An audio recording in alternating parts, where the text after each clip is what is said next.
नमस्कार, मैं हूं प्रखर। आप देख रहे हैं न्यूज 31 उत्तराखंड।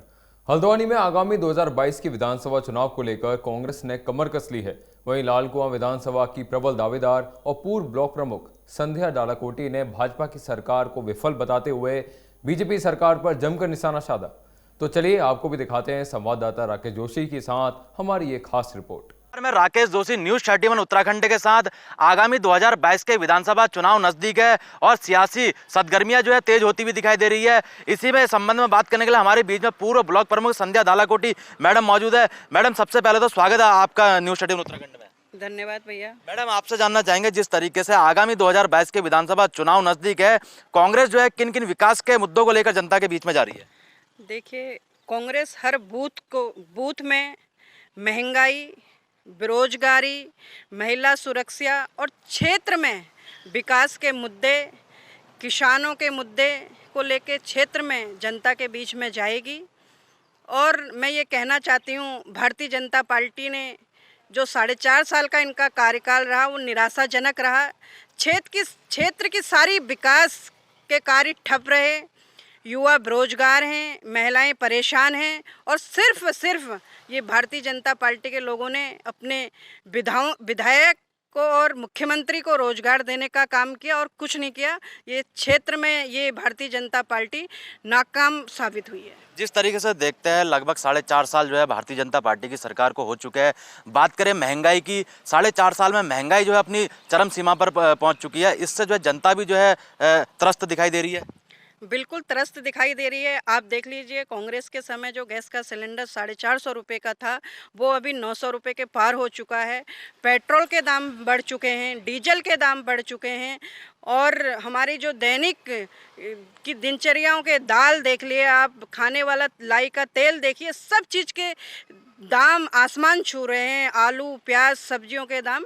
तो जो क्षेत्र की आम जनता है वो परेशान है और वो अपने को ठगा महसूस कर रही है। महंगाई की बात करें, महंगाई तो अपनी चरम सीमा पर है। और बात करें विकास की, तो लालकुआ विधानसभा के क्षेत्र की बात करें, लालकुआ विधानसभा के क्षेत्र में सबसे बड़ा मुद्दा आता है ये नकेल पुल का, विजयपुर पुल का और शेरनाले पुल का। और लालकुआ विधानसभा के क्षेत्र में एक चोरगलिया क्षेत्र आता है जहाँ पे जो सड़कों की स्थिति है बहुत दयनीय स्थिति है। इससे जो है जनता परेशान दिखाई दे रही है। देखिए, जनता बहुत ज़्यादा परेशान है इस क्षेत्र में, क्योंकि ये खेड़ा से लेके चोरगलिया तक का क्षेत्र ग्रेटर हल्द्वानी के नाम से जिसको जाना जाता है, वो अब गड्ढा ग्रेटर हल्द्वानी के नाम से उसको पुकार रहे हैं लोग। ऐसी स्थिति हो चुकी है।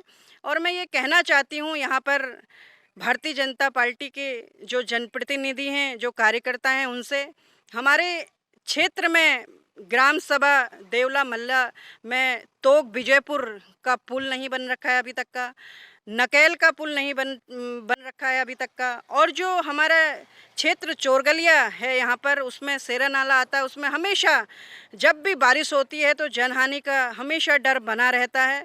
और यहाँ पर अंतर्राज्यीय बस अड्डा है, वो उसी तरह से अभी हवाई की भेंट चढ़ा हुआ है। स्टेडियम में एक भी खेल नहीं हुए अभी तक का।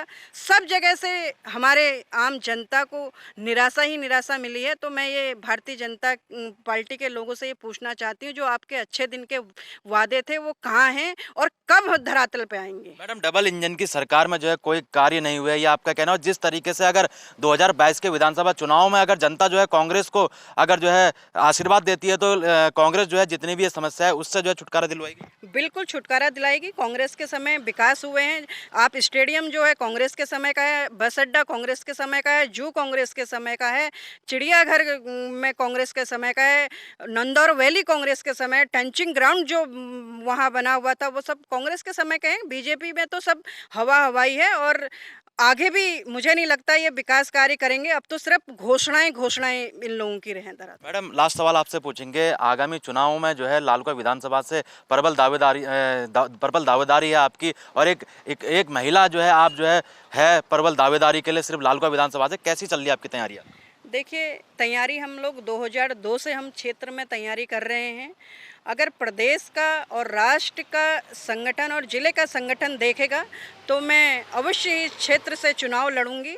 मैं हमेशा जनता के हर दुख सुख में और क्षेत्र की समस्याओं से लेके, क्षेत्र के विकास से लेके हमेशा अपनी अग्रणी भूमिका में आगे रहती हूं। अगर प्रदेश का नेतृत्व देखेगा तो मैं अवश्य 2022 में चुनाव लड़ूंगी। और मैं धन्यवाद देना चाहती हूँ आदरणीय प्रियंका जी को, जो यूपी की प्रभारी हैं, हमारी राष्ट्रीय महासचिव हैं। उनने महिलाओं को 40% आरक्षण की भी बात कही है और उसी की तहज पे अगर उत्तराखंड में भी 40% आरक्षण लागू होगा तो उसमें मैं प्रदेश के संगठन का धन्यवाद करना चाहूँगी। बिल्कुल, ये हमारे बीच में जो है पूर्व ब्लॉक प्रमुख संध्या दालाकोटी जी थे और जो लालकुआं विधानसभा की प्रबल दावेदार है, इन्होंने सीधे तौर पे बताया कि आगामी 2022 के विधानसभा चुनाव में जो है, क्योंकि वर्तमान में जो है भारतीय जनता पार्टी की सरकार है और भारतीय जनता पार्टी की सरकार के 4.5 साल कार्यकाल को हो चुके, लेकिन वर्तमान में चाहे महंगाई की बात करें, चाहे बेरोजगारी की बात करें, तो वो अपनी चरम सीमा पर है। वहीं आगामी 2022 के विधानसभा चुनाव में अगर जो है जनता कांग्रेस को आशीर्वाद देती है तो कांग्रेस जो है उत्तराखंड की धरातल पर भारी बहुमतों से फतेह हासिल करेगी